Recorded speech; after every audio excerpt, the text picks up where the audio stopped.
So where the head goes, the body's following, right? If he can turn his head into me, he can probably turn his body into me. Therefore, I have a problem, right? So if I can get his head turned away here, and if I can monitor that knife, right, he's gonna have a much harder time turning back into me and getting that knife back towards me. So what wedge 2 would be, it's like wedge 1 is like below, right? Filling in this nice wedge below his armpit and his hips, ribs, all that sort of stuff. Wedge 2 is going to be above the arm and filling in the space where his like trap, shoulder, and head and stuff are. Okay, so like how I'm going to do that and like what I'm going to use to do that, I'm going to keep, you know, my grips on the knife for sure, right? I have this elongation almost like just straight off of his body this way, and I have everything stacked nicely.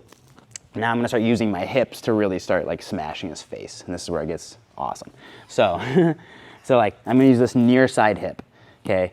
Jiu-jitsu, like they'll have you guys do like run through and turn your hips open and use the far side hip and all this like huge like case of Gatami stuff. It's great in jiu-jitsu, but like this, we're keeping our hips square to the mat, keeping our dick in the dirt, all that stuff. And this first hip is going to take over, right?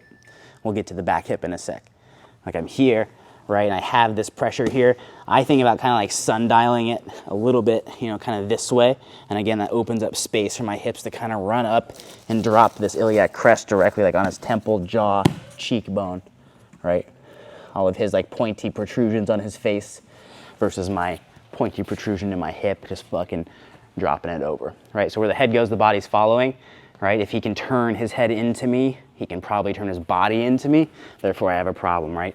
So if I can get his head turned away here, and if I can monitor that knife, right, he's gonna have a much harder time turning back into me and getting that knife back towards me and ultimately into me, right?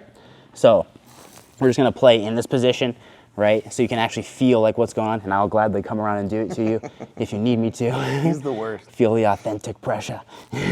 But again, it's like that iliac crest drops onto that face. So again, there's really no lapse in pressure. It's active toe, face, face, face, face, face, right? I'm not like dropping and rolling. It's slightly different. So here, again, same pressure, active toes, knees up just a little bit. He's having a rough day, right? Very subtle, very small, but huge effectiveness with that hip. It's a lot of fun. Yep, learning to pin is, you know, a lot of it's like learning to use different parts of your body to control different parts of their body. So they're like, what the fuck, you know, and isolated in very uncomfortable ways. It's a really good way to kind of demonstrate that. Okay, so use that iliac crest, level off their face, make them look away from you in wedge 2. What does that mean? So this one will be like, sometimes it'll be like tight up next to his elbow. Sometimes I'll need to be like dropping my iliac crest on this side too. Yeah.